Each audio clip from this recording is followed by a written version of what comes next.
Hey everyone! I'm back. How are you doing? Feeling any better? Much better, thanks. Whew! It is so good to have you guys here. I was a little worried that the theater would be empty by the time I got back. Let me see. Tonya and Vodyanitsa are missing, which means... Vodyanitsa died last night. And then you discovered that Tonya was the other dead person. Am I right? Not Tonya. Pitashka. First, tell us how you made it back here.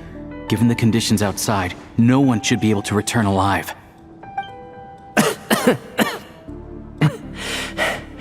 You're right. The thing that got me back safely was... a song. I heard someone singing. After walking into the snowstorm, my mind grew hazy. I don't know how long I walked through the storm before my mind completely slipped away. Then, suddenly, I heard the sound of singing. The voice instantly brought me back to my senses, and I regained consciousness. So I followed the voice, searching for the source of the singing.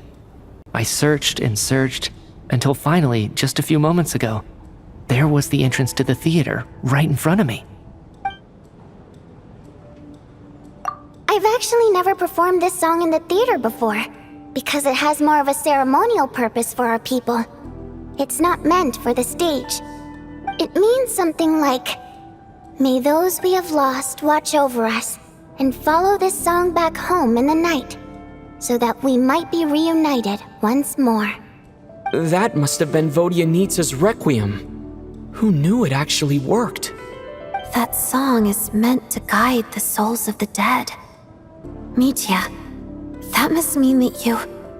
Huh. No kidding. Seemed like I guessed right then. This is what I've been so desperate to tell you about. When I first stepped out of the theater, I was still quite lucid. My memory of it is still pretty intact. I remember the outside world being completely different than what I'd expected. It was like this was a world where only the snowstorm existed. There wasn't a trace of any humans or buildings ever having been there. I don't know how else to describe it, except to say that it just didn't seem like the real world. And as for the Requiem, if I was guided here by Vodyanitsa's song, it can only mean that I must already be dead. And this is my soul, not my body. But I didn't experience a clear moment of death while I was out there. Nor do I feel any different now than before I walked into the snowstorm. You don't seem any different to me either. In fact, this is something I've been wondering about for a while now. If souls aren't physical, shouldn't they lack tangible form? Both Shram and Pitashka were clearly deceased, and yet their souls didn't look or feel like ghosts at all. They were visible, tangible, no different than you or me. This raises a truly terrible thought. Is that really what Mitya is suggesting?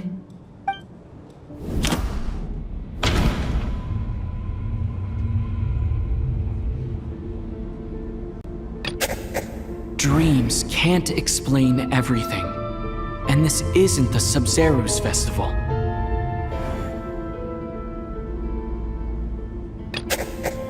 The Requiem calls to the souls of the dead. This is proof that Mitya is dead and has not been resurrected. Mitya said the outside is a world where only the snowstorm exists. It must be connected to the ley lines, so going out there will only take us further away from the real world. Mitya's soul was summoned back by the Requiem, confirming that he is indeed already dead.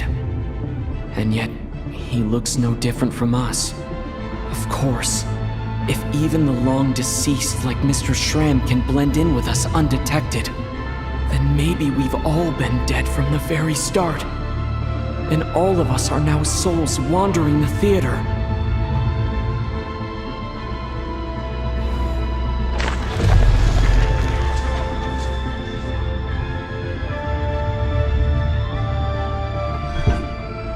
Yes. I think that this is Probably the afterlife. What did you say?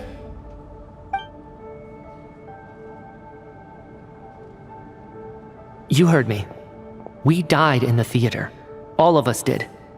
But due to an obstruction in the theater's ley lines, our souls are trapped here, while an endless, infinite snowstorm rages outside. It's ironic, really.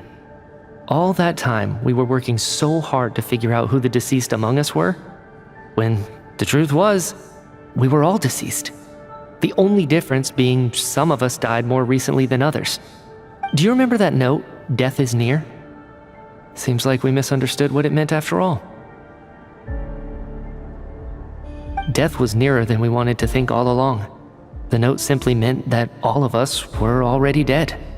So all our attempts to survive, our search for the deceased, it was all for nothing? Hard to say. At the very least, we helped 2 lost souls find clarity and go to where they belong.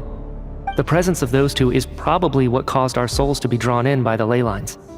In which case, the deaths we've awoken to over the past few days were just souls returning to the ley lines for good. If what you're saying is true, doesn't that make us the lost souls now? Huh, no wonder. This afternoon, when I was moving Vodyanitsa's body, I noticed that the other bodies in the room hadn't decayed one bit after all these days. That's further proof that those aren't physical bodies at all, but merely our shells here in the afterlife. Am I really dead? This doesn't feel real to me at all. No, that's impossible. This cannot be how it all ends. I still find it hard to believe that all of us are dead. How exactly did we die in the real world? None of us have any memories of dying, right? Not even knowing how we died is preposterous. Good grief! Surely there has to be some reason. Exactly. It's hard to rest in peace when you don't even know how you died. It gave me lots to think about as I strode out into the snowstorm. I racked my brains trying to remember the cause of my death, the exact moment I died, the root of all of this, right up until my consciousness faded. Wait. Hold on. Right before I lost consciousness, I think I saw something. I can't remember. And I think I lost my notebook and pen. Mitya, your hand. Is that blood on your fingers? Huh? You're right. There's blood on the fingertips of my right hand. Looks like it's already dried. When did that happen? What the? I guess this was what I saw. I must have desperately drawn it in my own blood right before losing consciousness. What's wrong? Do you recognize the symbol? It's Renova, the ruler of death. Alosha, do you still remember that Snezhnayan folktale you told me about? It was about the Grim Reaper. When someone's about to die, he appears as an incarnation of someone familiar to guide their soul into the afterlife. And as soon as you recognize his face, your life is over. I heard a similar tale when I was little. You think the Grim Reaper in this story refers to the ruler of death you mentioned? That's right, in which case, death is near could also mean that the Grim Reaper is here disguised in a familiar form. Death, the deceased, and the Grim Reaper? So it's a triple entendre. When I first saw this note, I thought it contradicted the investigation report. But now it seems like that was the whole intention. So the Grim Reaper deliberately misled us. Then, we started suspecting each other and searched for the deceased while they hid in plain sight. By that logic, the one person most likely to be the Grim Reaper incarnate is...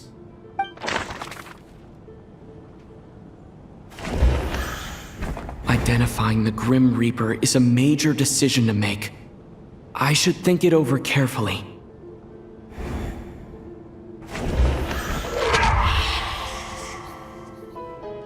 No doubt about it. It's Alosha. Looking back at how everyone has acted over the past few days, Alosha is most likely the Grim Reaper lurking among us.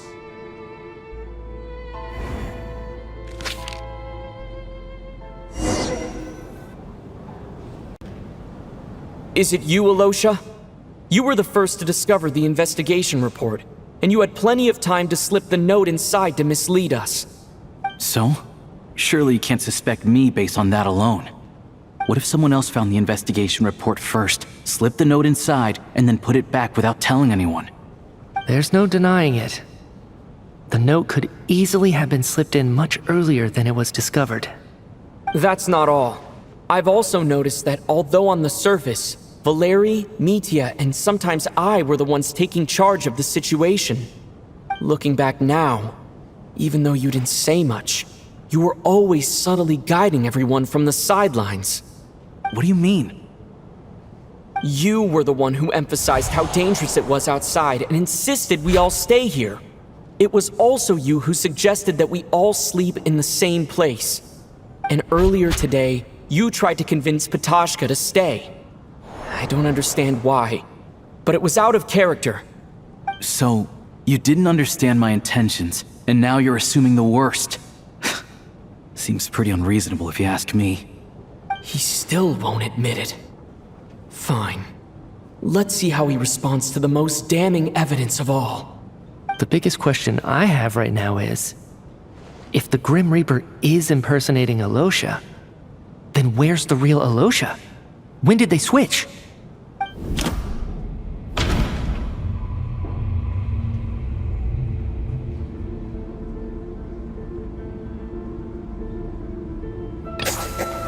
That's right. This was the moment. Right at the start, before any victims had even emerged, Alosha was switched with the Ruler of Death while everyone's guard was still down.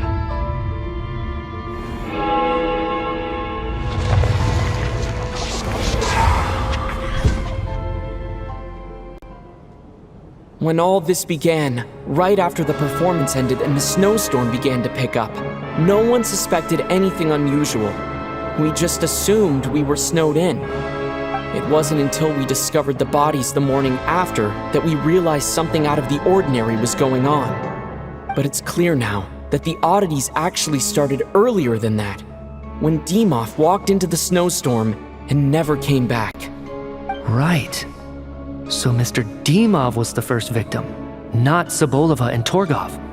And if we pinpoint that moment as the beginning of this incident, then one thing becomes clear. Alosha, you are the only person who walked into the snowstorm and came back without the help of Vodyanitsa's Requiem. More precisely, Alosha never came back at all. The one who came back was the Grim Reaper. Not bad. Well, since you've backed me into a corner, I suppose there's no point in keeping up the act anymore. Alosha? You're the Grim Reaper? I am no such tired cliché. Mortals should address me as the ruler of death. Before being wiped out for good, you identified the two deceased, and even sensed my presence. A commendable achievement, far beyond what I expected. I heard you can ferry souls. Those deaths each night. Were they your doing? Your initial conclusion was correct. Due to the existence of the two deceased, the ley lines yearned to reclaim those long-lost souls.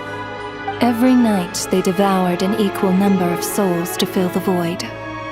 This required no intervention from me. Though, of course, ferrying souls is indeed my authority.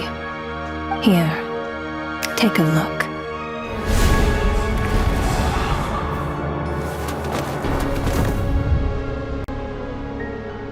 What are you doing? That takes care of today's too. Don't get so worked up. You are already dead, and your souls must return to the ley lines. I know we're already dead. You murdered us, didn't you?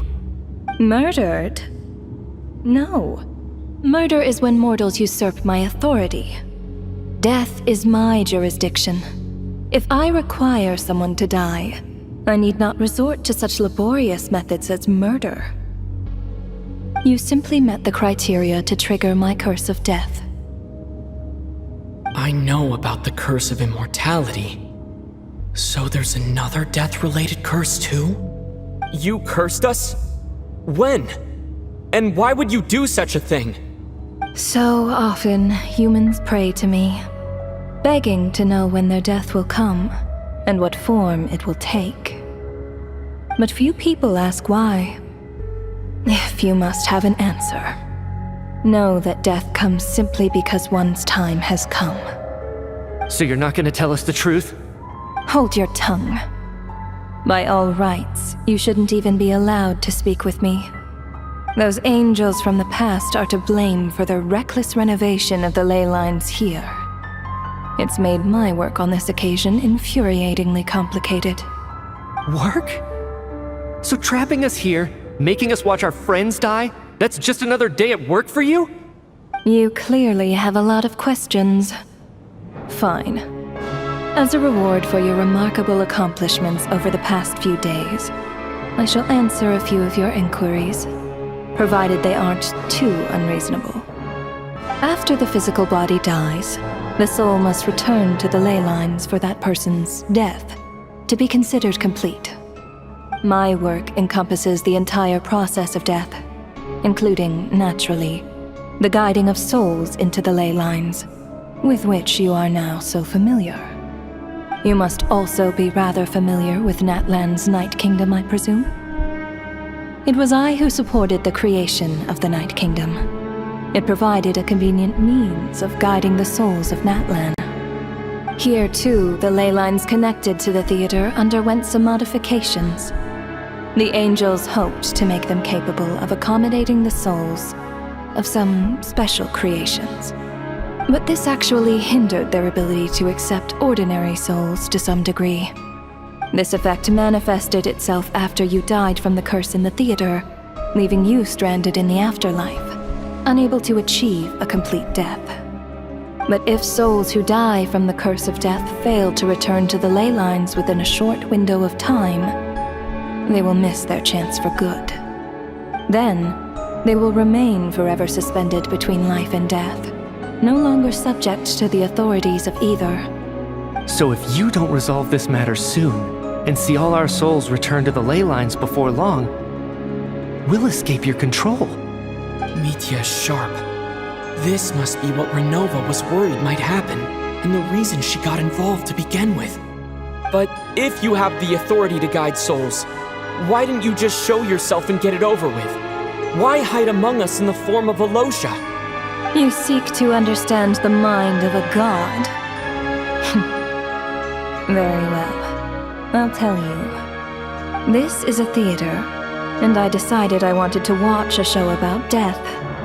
That's why I encouraged you to take the events to the stage.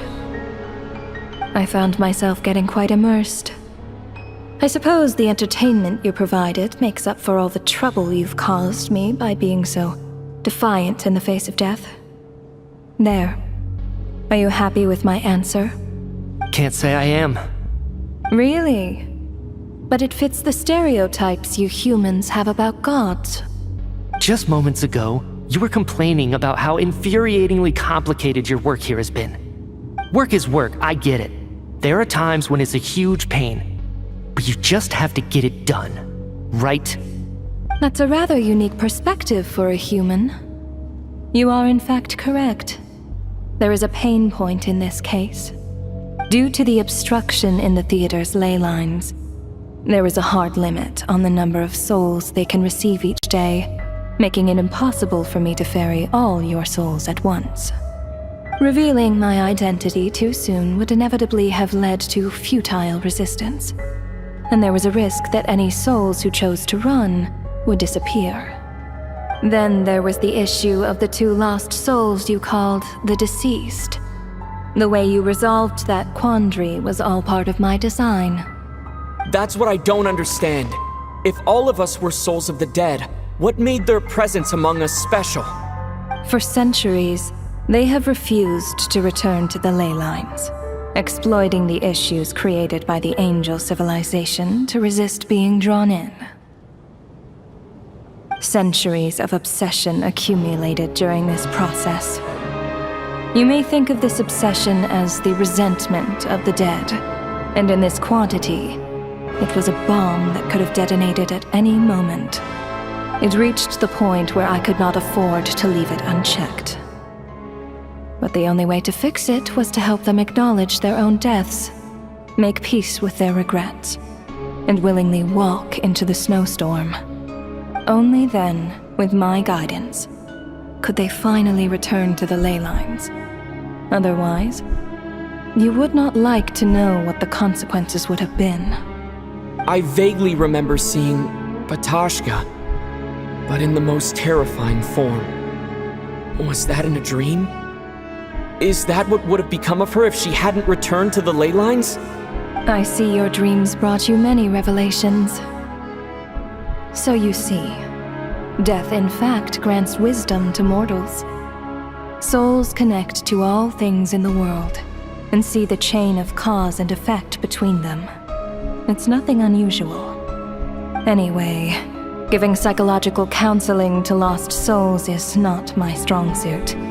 That is more of an angel's role.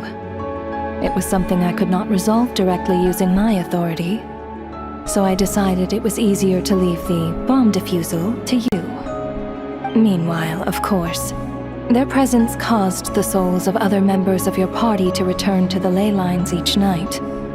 From where I stand, that was killing two birds with one stone. As both issues slowly resolved one another without me having to lift a finger, all I had to do was stay close by and keep the situation under control. Then use my authority to wrap things up at the end. And, of course, while I was at it, I thoroughly enjoyed watching this drama, dealing with death from a mortal perspective, play out on the stage. Sounds like you had it all figured out, Grim Reaper. I just did the math. You said there's a hard limit to the number of souls the ley lines here can receive each day. It's 2, isn't it? That much is obvious, even to a fool. It's time to review this whole affair. If the ley lines can only take in 2 people per day, I need to go over the deaths from these past few days again.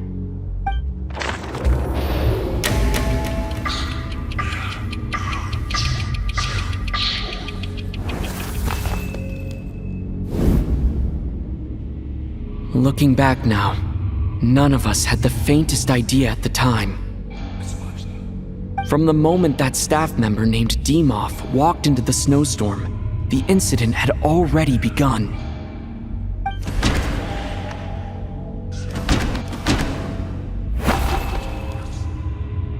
No, let me go over this again.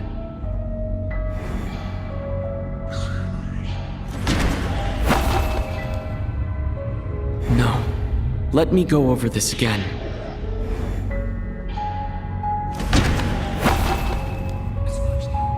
No, let me go over this again.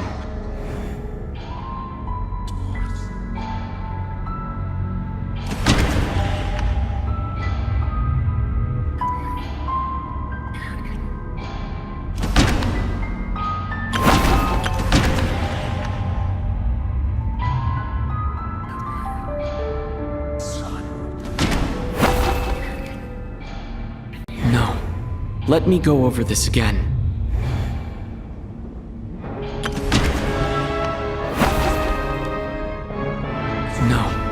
Let me go over this again.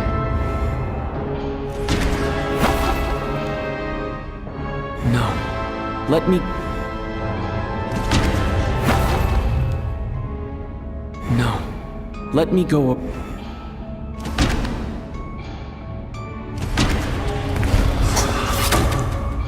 Alosha was the second to walk into the snowstorm after Demoff to investigate. During this process, the ruler of death assumed his identity, making him one of the victims.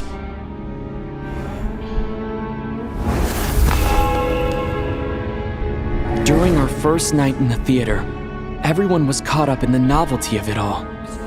No one could have expected there would be victims the very next morning. Despite all the confusion, and with the help of hindsight, we finally began to realize that something was amiss with the snowstorm.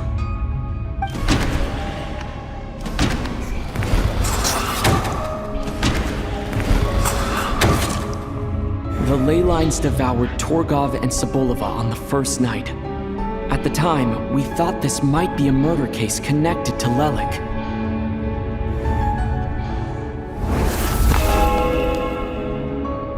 Odette and I spoke a lot that night. 3 people were on watch, but in the morning, we discovered that someone had fallen victim all the same.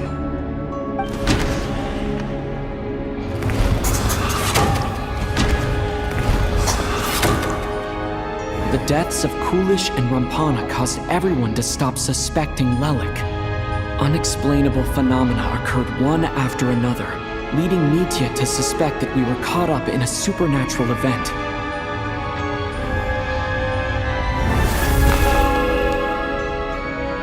Later, we discovered that there seemed to be an extra person among us, and subsequently discovered the existence of the deceased.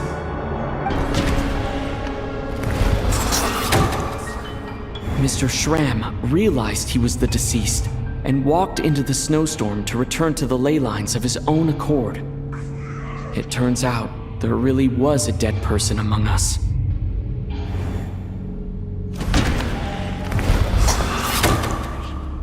We thought it was all over, but Mr. Valeri's death was a rude awakening for everyone. The ley lines consumed him during the night regardless.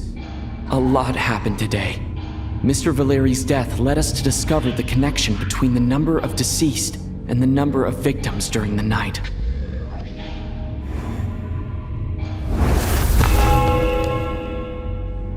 The fact that there was more than one deceased seemed to bring us back to square one. Odette revealed some information she had been keeping to herself.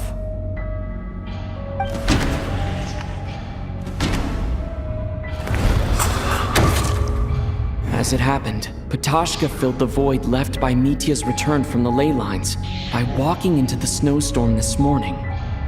The girl I thought was child sister Tonya turned out to be another of the theater's deceased.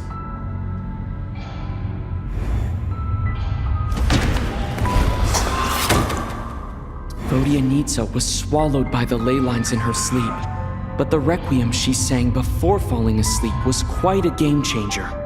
Come to think of it, Patashka was about to walk into the snowstorm at that time. And Renova, unaware that Mitya would return, was concerned that her soul would overflow from the ley lines. That's why she used Alosha's voice to try and persuade her to stay behind. Looking back, I suppose that was an early slip-up on her part.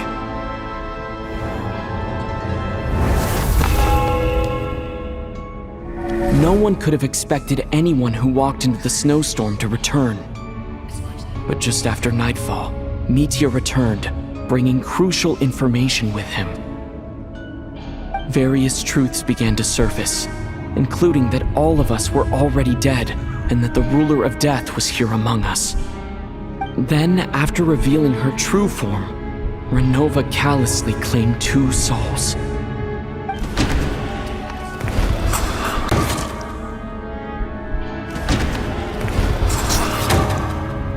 In fact, everyone was already dead by the time we took the photo.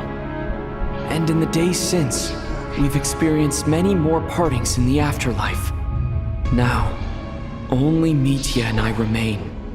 And the true culprit behind everything still stands before us. In Mitya's eyes, I see the same anger and frustration that I feel.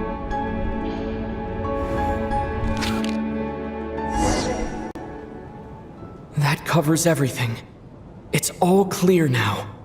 Your work isn't finished here yet, is it? The Traveler and I are still standing here, safe and sound. The Water Imp's song threw things off a little, but it is of no consequence. The ley lines have already anchored your soul, and the first ray of light tomorrow morning will take you back. I, meanwhile, need to review my attitude towards the Water Imp race. So the reunion in the night that Vodyanitsa mentioned, I suppose that was never meant to be a permanent reunion. That just leaves you, traveler. My power only allows me to temporarily separate your soul from your body. The ley lines of Tevat would not accept you. And your soul is firmly anchored to your body by your will. For a descender like you, who is not bound by Tevat's rules, your death can only be brought through the most violent of means, such as directly destroying either your body or soul. I have no interest in involving myself with Descenders. For now. Although, this may change if Asmodee remains missing, or you insist on interfering with our affairs. One last question then. All our struggles and sacrifices here, they were meaningless from the very beginning, weren't they? Death abides no reason. Besides, what you call sacrifice is merely a concept created by humanity. To me, it is nothing more than a self-indulgent charade in the face of death. Mere mortals fantasizing that their actions could reclaim something from my grasp. A truly laughable idea.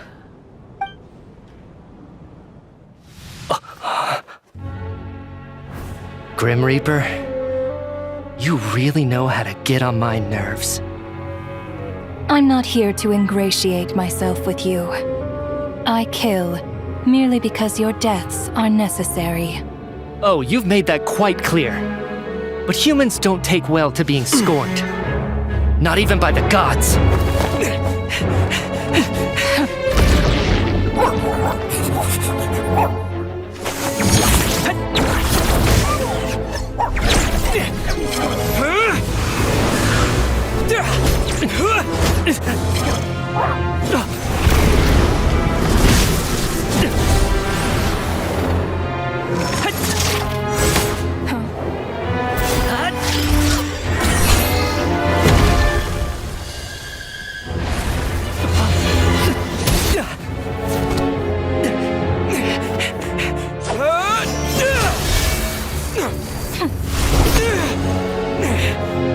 This is futile.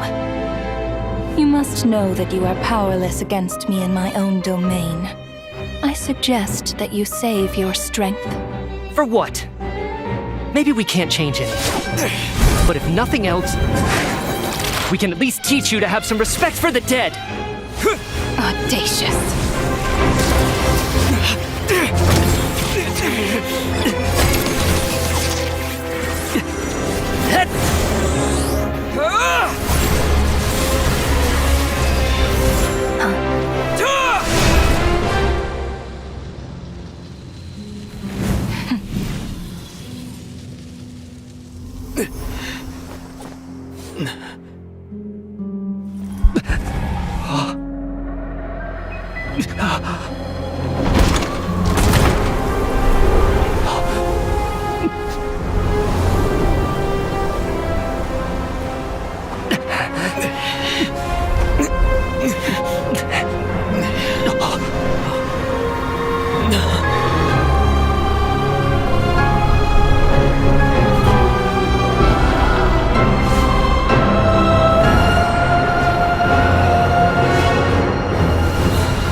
How are you holding up, Odette?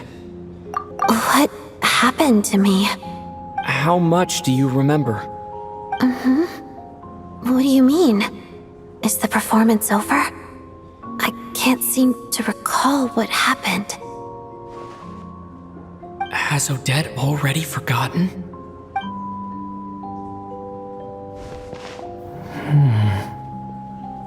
Mitya? Oh, I'm sorry. I guess I spaced out there for a second. Remind me who you are? Don't you remember anything?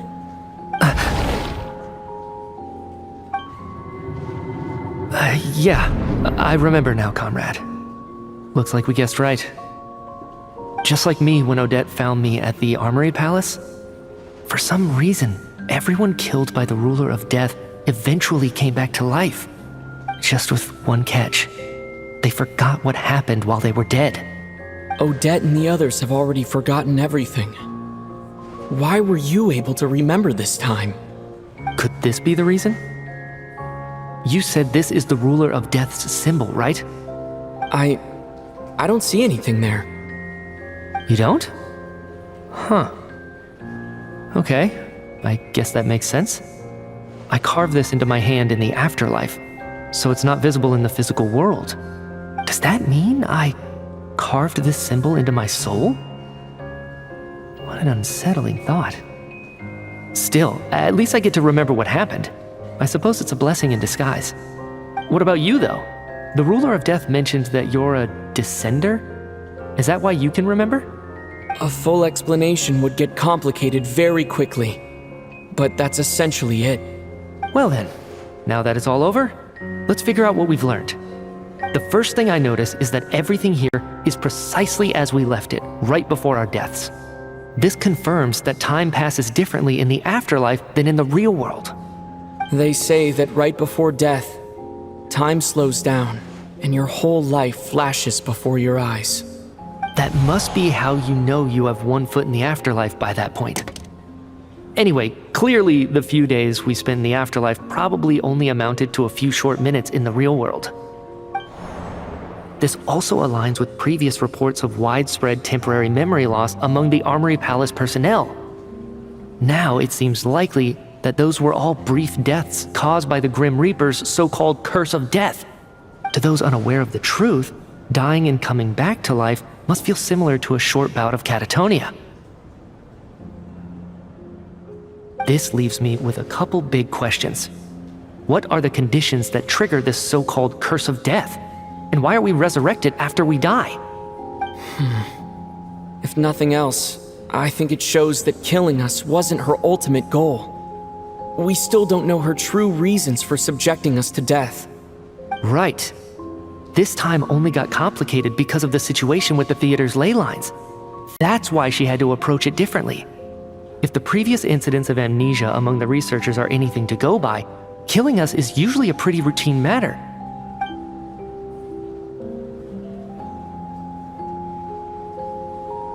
Come to think of it, wasn't I about to note something down before I died? I can't remember what it was, but I think it was something related to my research project. Sorry, Traveler. I'll catch up with you again later. Right now, I have to make a trip back to the Armory Palace. Sir, if I may, no one of your description has ever shown up in my investigations into Mr. Mitya's friends. Yet, you two seem very familiar with each other. Could you perhaps tell me where he was in such a rush to get to? And, by the way, have we ever crossed paths? Forgive the presumptuousness, but I feel a vague and indescribable sense of familiarity about you. I can explain everything. Could you help me gather everyone in the theater in one place?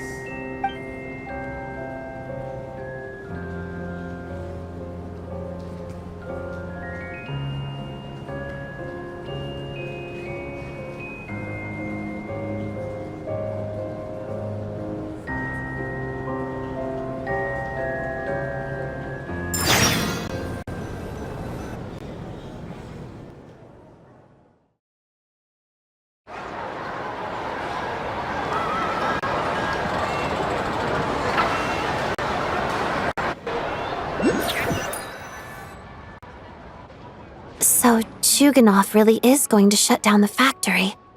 I guess this theater incident actually did us some good after all. So, you said I promised to take you to the Armory Palace while we were in the afterlife, yes? I believe you. I think I even have a vague memory of it. Agreed. Let's check in on her first. The whole reason for our trip to the Armory Palace anyway is to figure out what's going on with her health.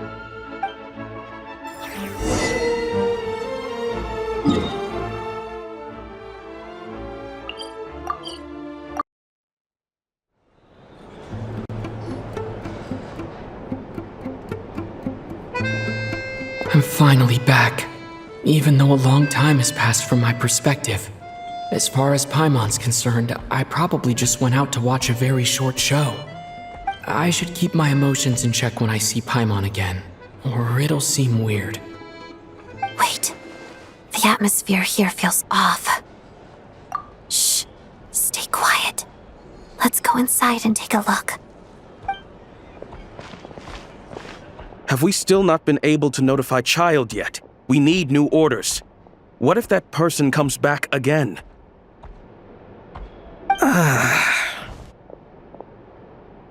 I'm so sorry. Under the circumstances, there was really nothing we could do. Tell me, what happened to Paimon? It was the Jester. He came here in person and escorted Miss Paimon away. He's the director of the Fatui. His authority supersedes all others and cannot be questioned. There was nothing we could do. How long ago did he leave? And what was Paimon's status? It was about an hour ago. Miss Paimon was fast asleep at the time. The Jester simply walked off with her as if it was only natural. I assure you, he absolutely did not use any force. Do you know where they went? The Armory Palace, most likely. Lord Piero, the Jester, has been overseeing the experiments there lately, keeping a close eye on their progress. Everyone in the Fatui has heard about it by now. I'm surprised he came in person. Whatever his reason for taking Paimon, he'll most likely return to the Armory Palace first, which is exactly where we were headed anyway. Then lead the way, Odette. Okay, let's go.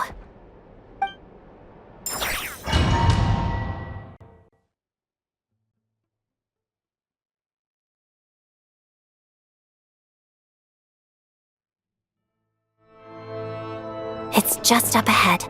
Quick, let's get inside. No, I'll go alone. You know I'm planning to force my way in. You're with the Fatui, so you should stay outside. I was hardly planning on taking you through the official channels anyway. I'm here to force my way in, just like you.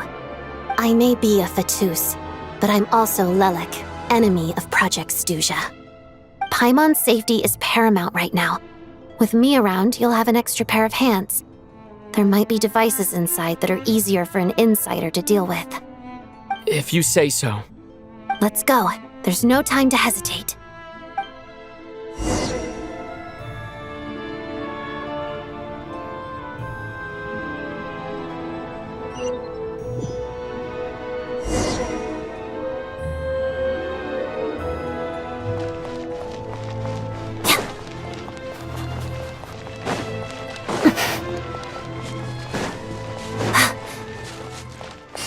Hey, who are you? This part of the Armory Palace is under restricted access. What do you think you're doing? No questions, please. We're short on time.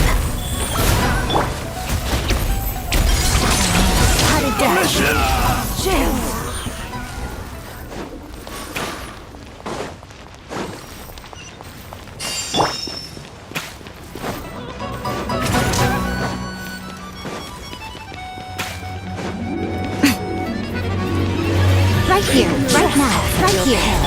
Guys, where are you? Eyes on me! Together. Silhouette. Let us crystalline adagio. I can still... Let me try.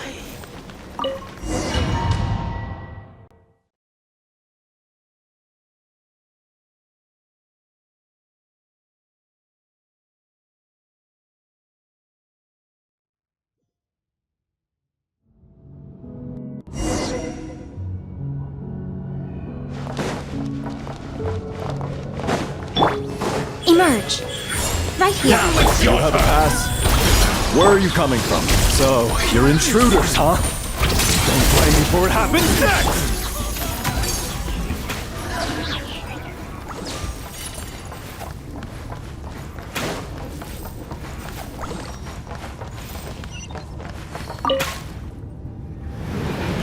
The Armory Palace is hidden this deep in? This place is much bigger than I imagined. They're conducting top-secret research after all. The deeper it's hidden, the better, is standard Fatui logic.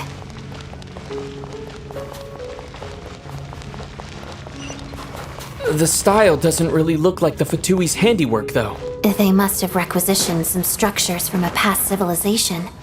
It also serves as a bit of a disguise. Intruders! Stay alert!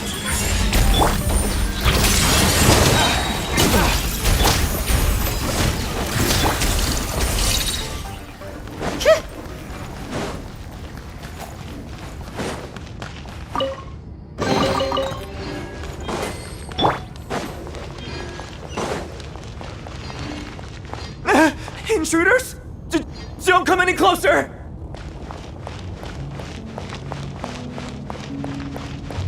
Just what are you guys trying to do here? Short work, it's your scout! To ashes! Potted death. Witness the snow swan's grace. No one interferes with a jester's work!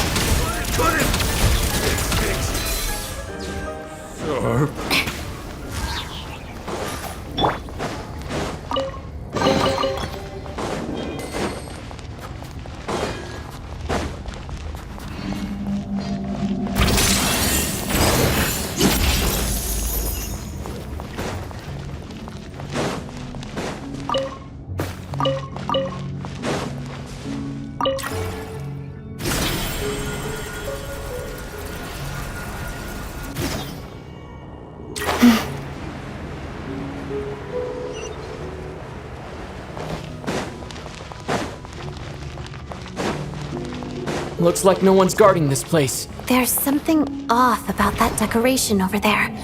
Look out! Let's deal with these before we move on. Right now, emerge. Right here.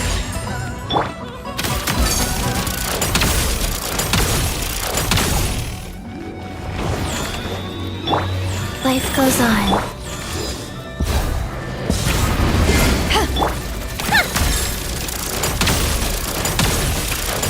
How tiresome.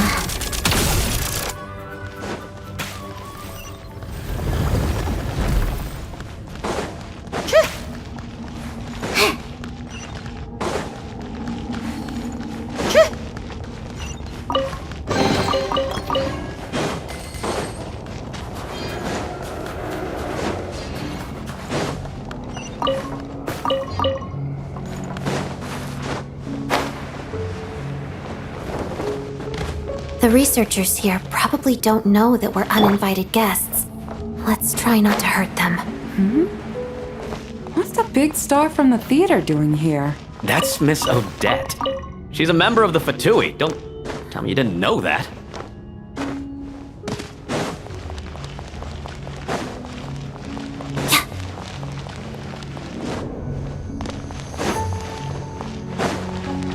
Was the whole reason for Project Stuja to support the research here at the Armory Palace? Just what are the Fatui and the Tsaritsa planning?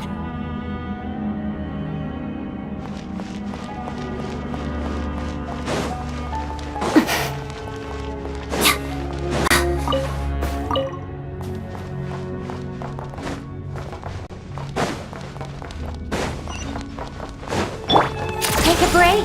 Pick up the pace.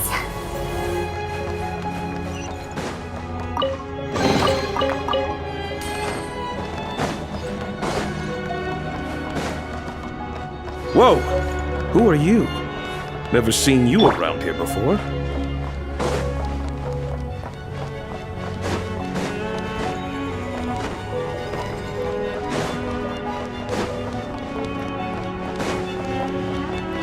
Looks like there's no way through here. Maybe using the power of this prism could help?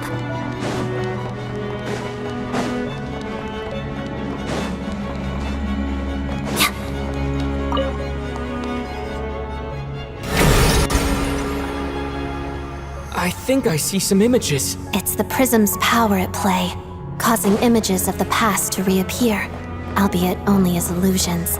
Let's make our way through here. Paimon. And the Jester. Is this another scene from the past? Yes. It looks quite old, though. I don't think it happened in the recent past.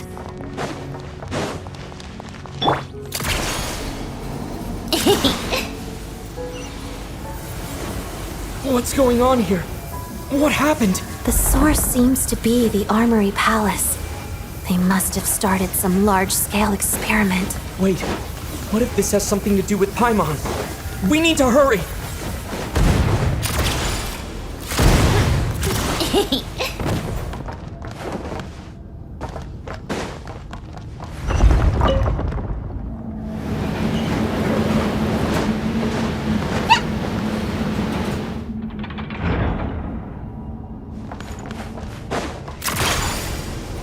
We're almost there. The Armory Palace is just up ahead. Paimon, please be okay. Right now, right here. Eyes on me! Together. What a joke!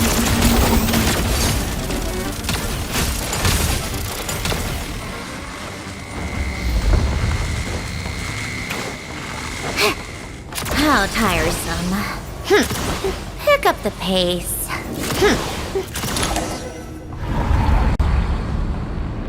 What's going on? Wait, I remember this feeling. It's the curse of death. No, not now. Why is the curse of death striking again already? Odette.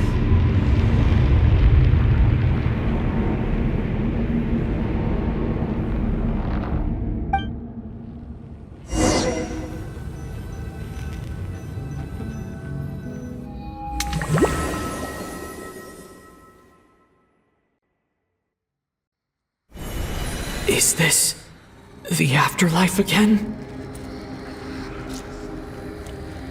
I need to find a way back to reality. Is that Odette's core Ignis? Could that be what just woke me up?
Odette?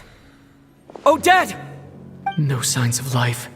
But past experience says that she should be resurrected before too long. Right? Did Odette intentionally use her core Ignis to guide my soul? I feel like something similar happened in a dream I had before. Thank you, Odette. If not for you, my soul wouldn't have found its way back to my body so quickly. And I might not have woken up so soon. But I'm sorry. I don't have time to protect you. I have to use the time you bought me to get Paimon back.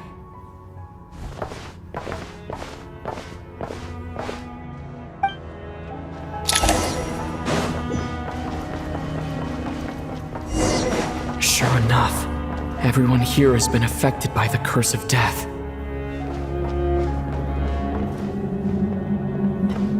Paimon! Paimon! No, wait. Paimon probably didn't escape Renova's curse either. She won't be able to respond to me right now. I'll have to find her myself. And Kate! What? Yeah!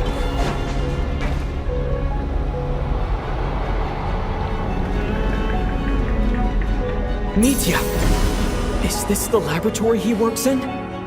What happened here to trigger the curse of death again so soon? I'll have to ask him when he wakes up. Finding Paimon has to take priority now.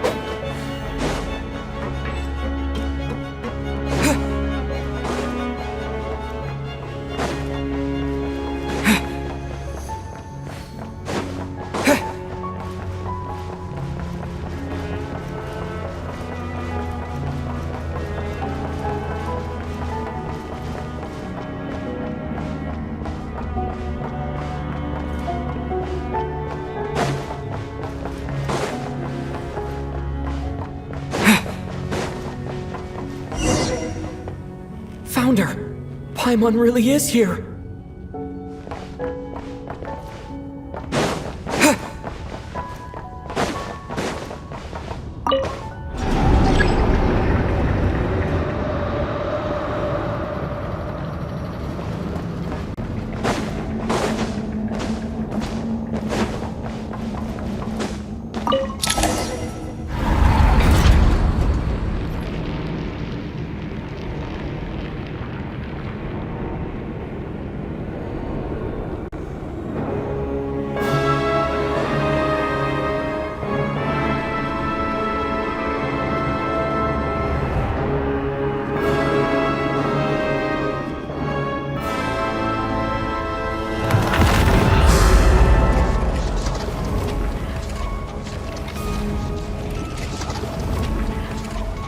You don't learn, do you?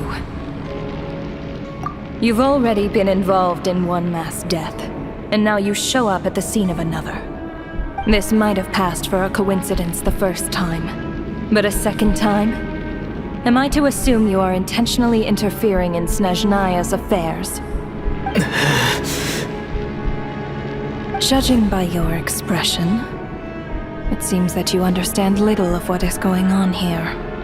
In that case, a word to the wise. Do not interfere in Snezhnaya's affairs. A civilization that fails to learn its lesson constantly depletes its own worth. It will one day lose any reason for its existence. And as a descender, you are perfectly suited to be the lifeline to which a dying civilization might desperately cling. Consider your position carefully. No advice needed. I'll make my own judgments. Suit yourself.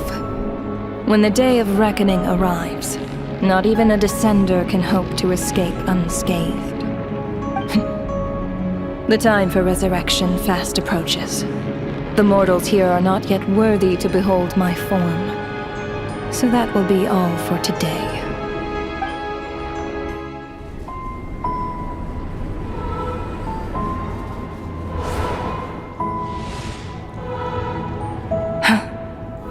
That thing is coming with me.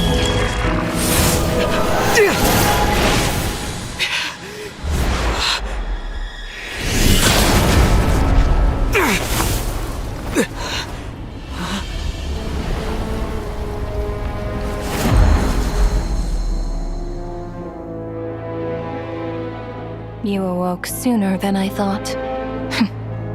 The curse of immortality is stubborn, unable to enter the ley lines, yet not content to remain a spirit. Ruler of Death, what do you want?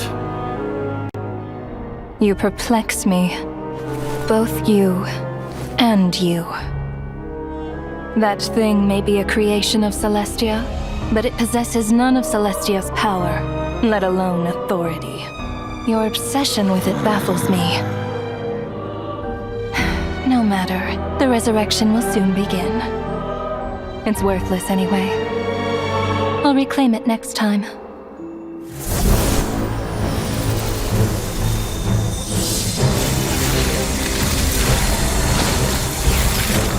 Hey, who says there will be a next time?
I missed you, Paimon. What are you talking about? We haven't even been apart for that long, have we? It was different this time. You seem to be in pretty good shape. Yeah, Paimon's back in tip-top condition. It's the weirdest thing. Paimon fell asleep earlier, and when she woke up, she found herself here. The jester and that guy talking to him used some kind of energy on Paimon, and she could kind of feel it canceling out that other thing that was making her feel unwell. So, Mitya helped too? Apologies for leaving in such a hurry at the theater earlier. I was in a rush to verify some theories. Rest assured that your companion is perfectly safe. We reversed the effects that the experimental energy had on her. The jester specifically instructed me to do so. I suppose this is our first official meeting, Traveler. I could not let Paimon suffer in her condition for a moment longer, and so I simply took her without explanation. I hope you do not mind. But why would a big shot like you care about what happens to Paimon? As I said when you first arrived in Snezhnaya, we once spent some time together in the distant past. Oh yeah, you did mention that. And Paimon did think you seemed strangely familiar the first time we met. I'm afraid the reminiscing will have to wait. Mitya, let us continue with the report. What conclusions, if any, did you reach from conducting the final experiment of our energy research ahead of schedule? The good news is, my hypothesis regarding the Ruler of Death has been verified. As for the bad news, I recommend we suspend the experiments and Project Mistelton until further notice. Currently, we have no means with which to make a breakthrough. I say this purely as a scientist, guided by reason alone. I will trust your judgment. We shall put the project on hold until the Ruler of Death has been eliminated. Wait, what are you guys talking about? You want to get rid of Renova? Like, how? By killing her? By whatever means necessary, so long as it removes the threat she poses to us. Until then, everything we do will be in vain. After what just happened, I've ascertained Renova's goal. Or rather, the trigger condition for the Curse of Death. Okay, let's hear it. What she's doing is blocking Snezhnaya's technological progress, preventing us from possessing any means with which to threaten the heavenly principles. Just like the little lapdog she is. So, any ideas, research, or experiments that lead to technological progress can trigger the curse. Just now, for instance, I was set to launch a final phase energy experiment ahead of schedule. If the experiment was successful, we could have achieved a crucial breakthrough. As expected, though, the moment the experiment began, all the researchers, technicians, and witnesses died from the curse. All that effort, not to mention the energy and materials we relied on Project Snezhnaya to gather for us, went to waste. In the end, nothing was gained. Does that mean something similar happened when we were at the theater? That's right. During the performance, I thought of an important breakthrough regarding the experiment, and wound up dragging everyone into this. So the nature of the curse seems to be something like, when moments of technological progress occur, all life in the vicinity is taken away. What a violent method. Of course, that meant the curse was normally limited to the Armory Palace. Since outsiders are forbidden from entering, this mass death phenomenon went unnoticed. Until Odette came along. I believe she was the first witness. The Curse of Death was triggered just before she infiltrated the Armory Palace that day. But you mentioned something about a final stage experiment. Doesn't that mean you've actually made some progress? That's right. Even with the gods locking certain key components out of reach, humanity can still advance technology in incremental steps accumulated over time. But, as I'm sure Renova anticipated, even incremental progress has its limits, a point where the truth you're seeking must be put to the test in an experiment. You mean the experiment you were just about to do?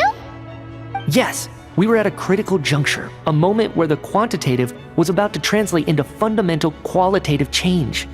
With this single experiment, we could have brought everything we've worked for to fruition.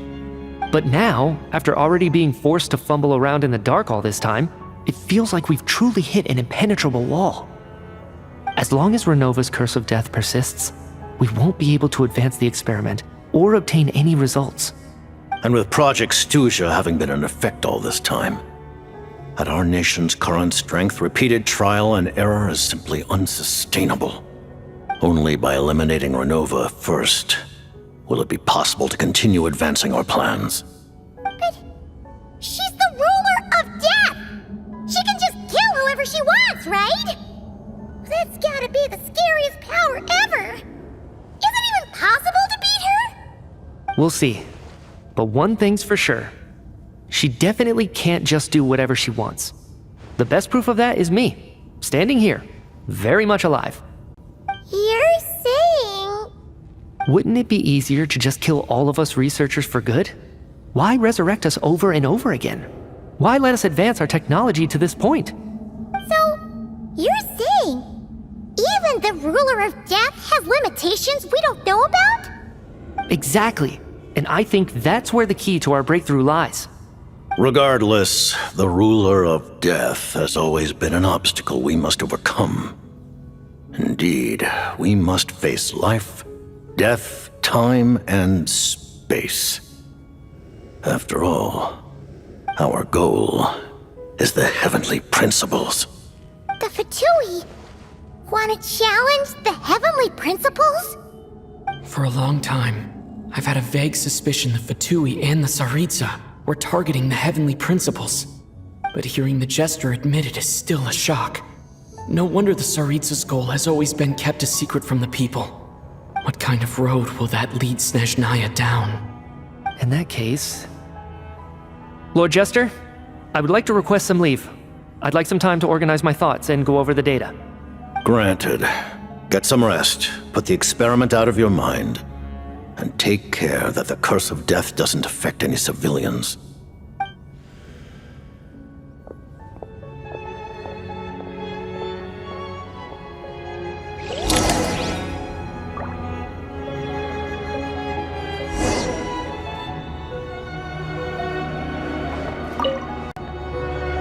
While there is yet time, allow me to offer you my hospitality, honored guest of Snezhnaya. Is there anything you wish to know? I remember hearing the term Mistleton from Columbina. Yeah! Paimon wanted to ask about that when the name came up just now. What is it? Paimon's heard of Project Stuja, but not this one. As you know, Project Stuja is a series of measures enacted to consolidate our nation's resources, the greater purpose of which is to serve Project Mistleton. Many of the things you have encountered thus far are essentially for the advancement of that project. This includes the Kuvaki Experimental Design Bureau in Nocturne. Researching Kuvaki was merely a facade. Its core objective was to use local resources and research findings to build Mistleton itself. And that's a weapon built for the final battle against the Heavenly Principles, isn't it? Huh? How did you know that? I was given some intel, and I made some deductions. Wait. You must mean that thing over there. Oh, Paimon's gotta take a closer look at this thing. Especially after you guys sent so many people to Nocturne to work on it. Kuvaki alone will not break through Celestia's defenses, let alone challenge the Heavenly Principles. The Heavenly Principles are no doubt accustomed to combating the power of the Light Realm, and elemental energy is simply the power of the human realm, converted to that form by the Heavenly Principles themselves. Any attempt to use this power against its creator would be a futile endeavor. For now, therefore, we have set our sights on the form of energy associated with the Third Descender and the stellar linchpins.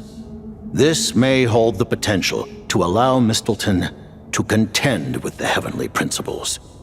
You could say that by reverse engineering the stellar linchpins to extract the energy within, we have obtained a source of anti-Celestia energy.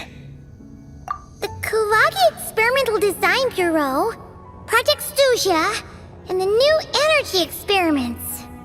Huh. So, Project Mistleton is what ties it all together. And it looks like your plan is almost complete. No wonder the Ruler of Death came after you. Her Majesty the Tsaritsa has embarked upon an expedition to vanquish a monster. Were it not for this, I imagine she would have been delighted to grant you an audience. Seems like the powers that be in Snezhnaya don't intend to hold my past conflicts with the Fatui against me. The Harbingers have been granted significant autonomy in retrieving the Gnosis. But by the same token, they do not completely represent Snezhnaya's official stance. You read my mind. Speaking of the Gnosis, Paimon's been dying to ask this question since forever. Why exactly does the Tsaritsa want to collect them? Is it something to do with the fight against the Heavenly Principles? The Gnosis will undoubtedly serve as a key bargaining chip when she confronts the Heavenly Principles. Beyond that, you had best ask the Tsaritsa herself. I am not sure if this information is mine to disclose. What do you mean, not sure? Don't you make the rules? You're the highest-ranking Harbinger! Ugh, never mind. Taking on the Heavenly Principles is something most people wouldn't even entertain in their wildest fantasies. Why is the Tsaritsa so fixated on this? Into that today, civilization is nothing but an illusion. Something whose very existence can be negated at any moment. Our civilization may very well be destroyed in the struggle, but as things stand, the Heavenly Principles could choose to negate our existence on a passing whim. And we must not sit back and accept that fate. Only by changing the state of affairs, only by overthrowing the Heavenly Principles, can our civilization truly be said to have taken root. Otherwise, The fate of the people of Conria and Hyperborea is a cycle doomed to repeat itself. Accepting potential destruction in return for getting to control your own fate. Furthermore, perhaps this is still somewhat difficult for you to understand. Are you aware that all the rules of this world are made up of curses? Huh? All of them? Paimon knows about the curse of death you mentioned, and the curse of immortality that you and Dainsleif have. Then the birth of the Hilly-Churls, the rules of Natlan's Ode of Resurrection. Those are curses too? Farina's long life seems to stem from a curse placed on her by Focalor as well. Yes. Even a god's love for humanity is a curse the heavenly principles inflicted upon the gods. What? The Tsaritsa has always had ample reason to hate the heavenly principles.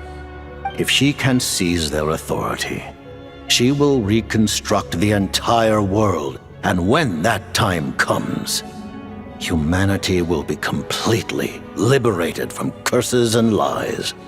Look forward to it. It will be a world beyond your imagination. Though the ordinary people of Snezhnaya may not understand these details, in this frigid land locked in a ceaseless struggle against the environment, in this nation to which the gods have never shown favor, we all believe that standing in solidarity with the Tsaritsa in our shared struggle will surely usher in a new and better world.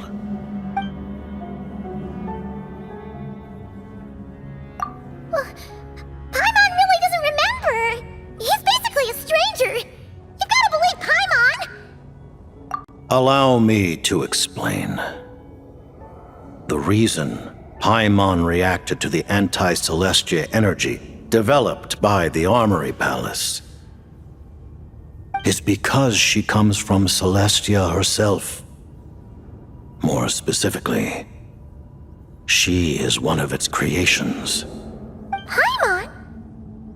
A creation of Celestia? Oh, right. I was blinded by anger earlier, but thinking back on it, Renova also said that Paimon is a creation of Celestia. But she lacks Celestia's power or authority.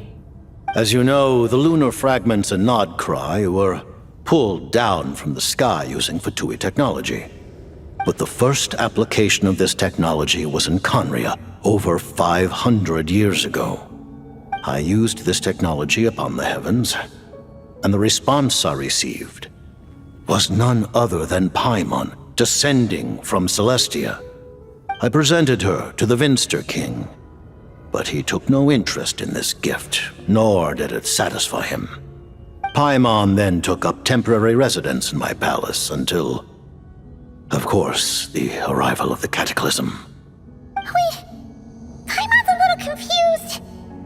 You're talking about things that happened in Conria 500 years ago. You're saying Paimon was there for that? But Paimon doesn't remember any of that. Falling from the sky? Being given away as a gift? None of it! Having lived through the Cataclysm, perhaps you too were burdened with some manner of curse. Although, losing your memories would indeed be the smallest price I've ever seen paid. But it's not just her memory from Conria. Paimon doesn't even know how she spent the last 500 years. She only has memories from the past few years.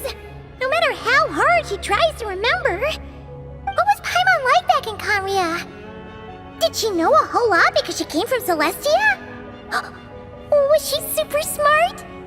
Unfortunately, when you arrived in Conria, your consciousness was like that of a newborn infant. None could say what kind of being you once were in Celestia. During the time you lived in Conria, your personality was no different from how it is now. Aw, man! Paimon's plan to get her memories back and become super super smart is ruined before it could even start. You know, even though Paimon lost her memories, she still feels weirdly close to you for some reason. That must mean you took pretty good care of Paimon back then, huh? On the contrary, I completely ignored your existence. I was entirely focused on my struggle against Troptatyr the Wise. But now, as I see it, it is as if you are the only sane thing that survived that era of insanity. And thus, are worthy of protection. Noted. Man, Paimon's gotta stop projecting friendship on everyone she meets. But, Traveler?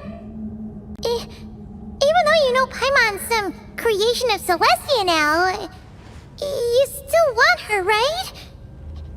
You're not going to abandon her? Oh, phew! That's a relief. Paimon's just learning about this too. She's barely even processed it.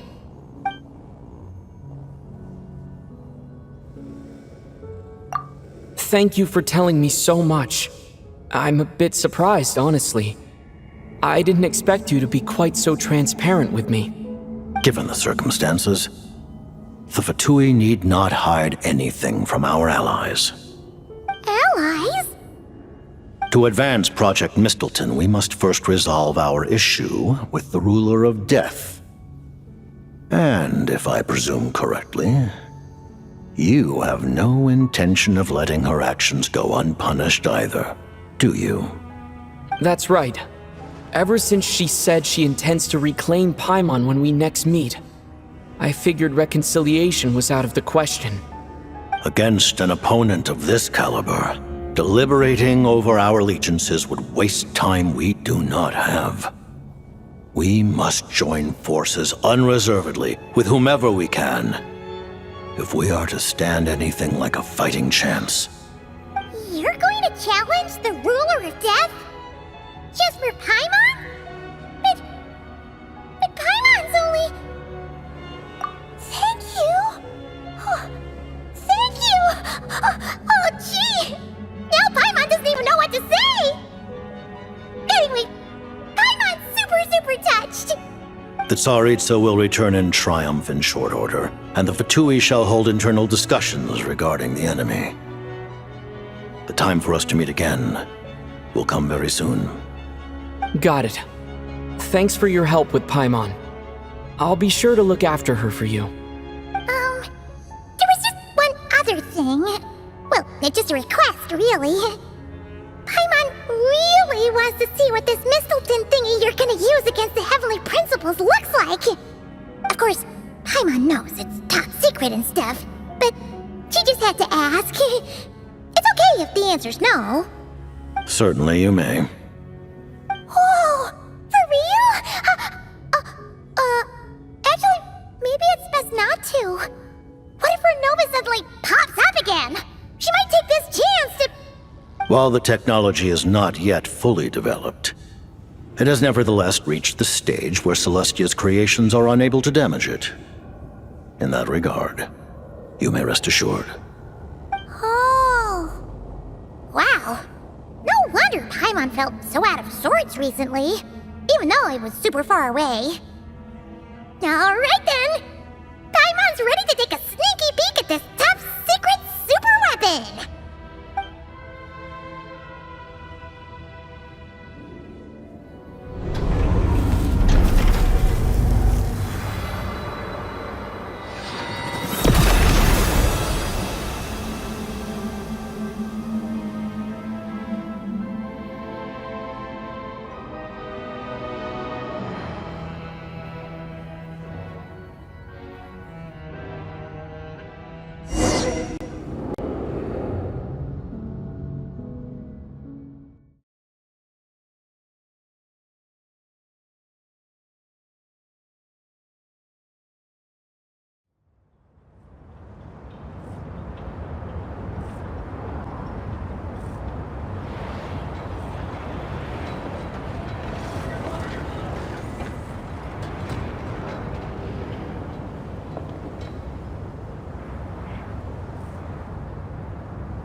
Paimon? You're okay. Thank goodness. You look well. Have you recovered? Long story short, yep, Paimon's all better. What are you doing here? Were you waiting for us? That's right. When I woke up, I wanted to go in after you, but the guards had woken up as well. It would have been tough to take them on alone, and there was no easy way to sneak past them. So I returned the way I came and waited for you here. It was thanks to you that my soul found its way back to my body so quickly. Thank you. Huh.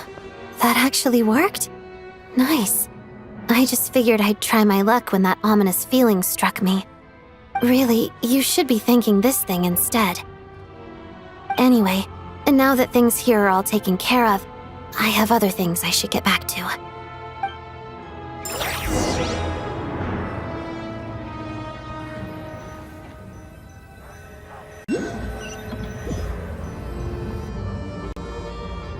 Ah, Director Chuganov, you're back. We just received notice that Project Snezhnaya has been suspended, so we've convened an emergency meeting. This is the preliminary plan. In addition to expanding production capacity, we've also discussed feasible layoff plans to optimize revenue and expenditure structure. Our calculations indicate that the factory's profits will increase by at least 30%. Just give the word, Director. That won't be necessary. Leave the energy for those who need it. Whether they use it just to get by or to run a business, that's up to them. Start preparing to halt production and lay off the staff. Make sure the workers are able to land on their feet and that they are duly compensated. Thank you all for your hard work during this time.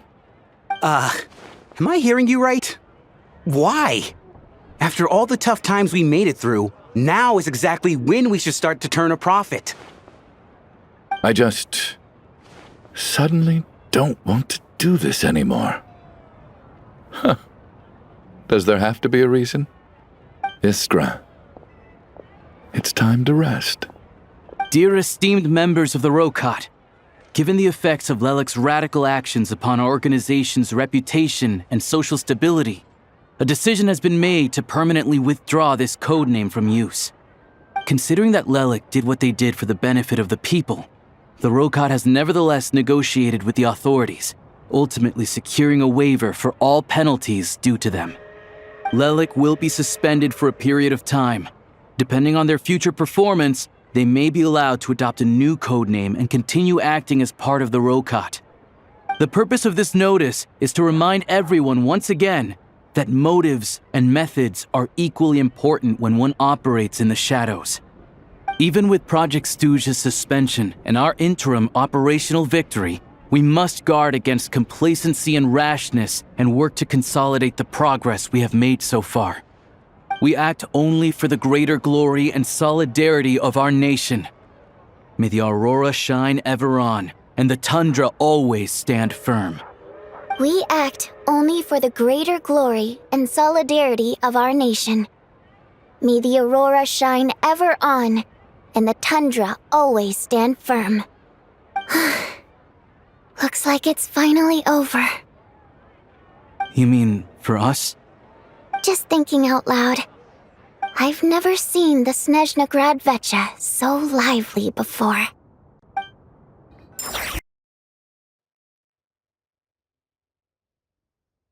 I never once thought I'd come here. But I understand everything now, Rosaline.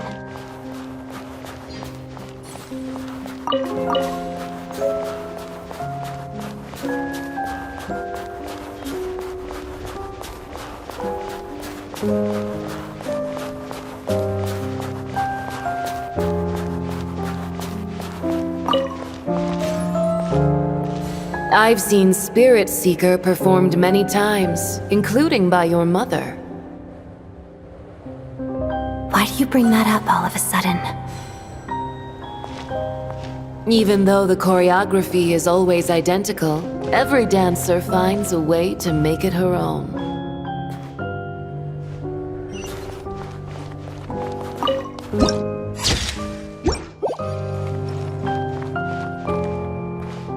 So you actually want to talk to me about ballet? I just think it would be a pity if the dance was lost to history. She didn't teach it to you, did she? That was an unusually subtle taunt for you.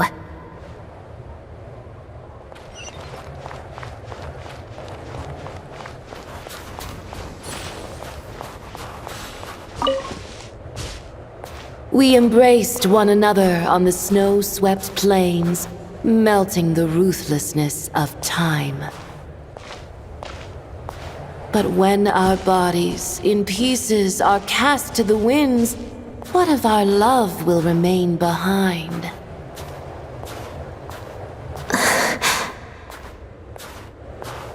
Don't tell me you can't sing.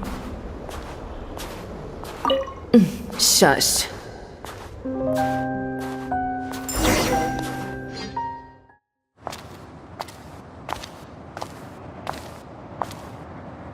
I understand her hatred. The Fatui robbed her of the life she should have had. I never opposed her dancing. Yet still I became an enemy of her ballet. I'll just keep my distance. Many despise me. I'm used to it. You're certainly not one to shy away from confrontation. But children, they need a different approach. I'm hardly the most maternal figure. Yet, she is a child. In my experience, while a father commands authority, he must still yield to love. You should tell her what you think about her dancing.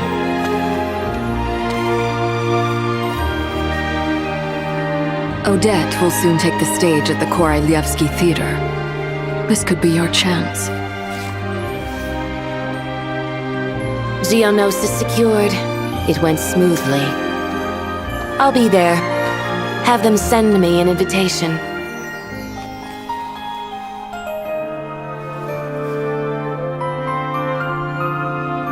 Sadly, things didn't work out. Her final words are inside that block of ice. This? Aren't these for monitoring her subordinates? Not yours. This one isn't her witch's flame, but my two worlds' flames. The two worlds' flames can burn away memories. It was my parting gift to Rosaline.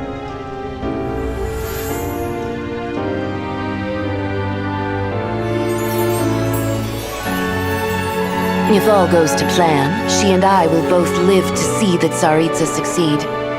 I believe she'll find peace.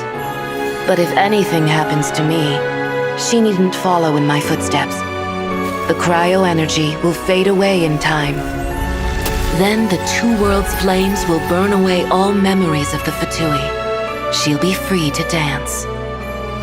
She deserves this. I will handle the aftermath. The choice is yours, child.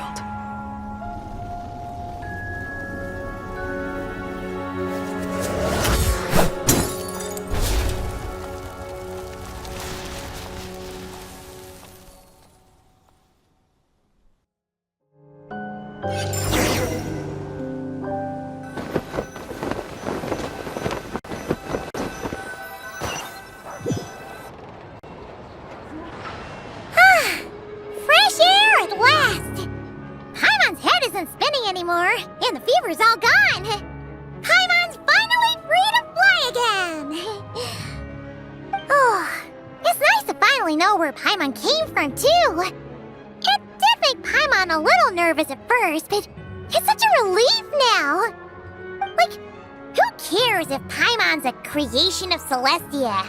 She's probably not anyone that important. Probably just the fairy of food and fun or something. And like you said, this doesn't have to change anything between us. You're not gonna just... Hey! Hurry up! Why are you walking so slowly? You've spent the last few days lying in bed and stuffing your face. I didn't think you'd be able to fly this fast. Says who? Paimon's as agile as ever. Did all don't call her White Floaty for nothing.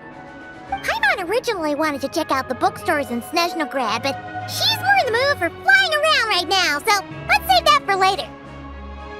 Wait, they've got light novels from VII Publishing House here too. Huh? And this is Paimon's favorite mystery story from Fontaine! Wow! It got a sequel! The local Snezhnaya books look pretty interesting too, but also kinda heavy. Not the easiest things to look around. I thought you were in the mood for flying around. Paimon can read while she flies. Hey! Look at these two dolls! Which do you like better?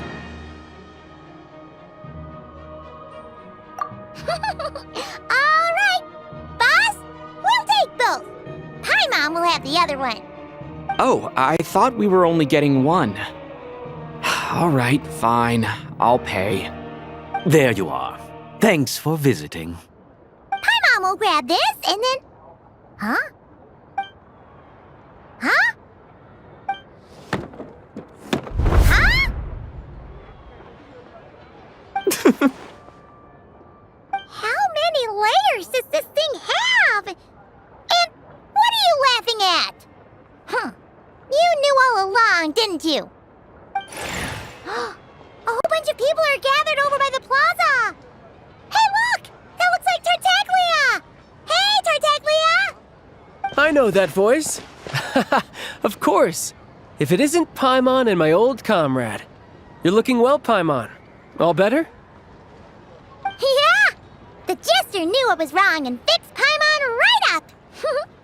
Thanks for sending someone to keep Paimon safe, too. Oh, yeah. About that. That was kind of embarrassing. Who could have known that our director would go looking for you in person? So sorry for the misunderstanding. Oh, right. Let me introduce you. This is my little sister, Tonya. Hello, Tonya! Hello. Firstly, I'm really sorry about my brother. Sounds like he's caused you no end of trouble. Hey now, why'd you have to start with that? Not that it isn't true, of course. So she's the real Tonya. She said you two didn't manage to meet up at the theater. She waited ages for me, and when I didn't show, she got a little worried and went outside. I know, right? He didn't bother to say a word to me. I searched up and down the city for him, and he only told me about it when I finally caught him at the gates of Glupov. I've been rushed off my feet lately, so I didn't get the chance to go home. I just figured the Traveler would fill you in when he got there. Well, the snow was bad, and you're never late, so I was really worried about you. How was I supposed to know that you'd stood me up? I'm sorry, Tonya. I really am. I'll make it up to you somehow. Just... please don't tell Mom and Dad. Although the mix-up led to a series of misunderstandings, it's probably for the best that the real Tonya didn't get caught up in that mess. Besides, it's obvious that Tartaglia isn't usually one to break a promise. He only gave his ticket to me because he had to look into Lelik. No, it's fine. It just meant I didn't get to see the show in the end. By the way, what did you think? You were one of the first people to see it, you know? I would say... the best is yet to come. Huh? What kind of review is that?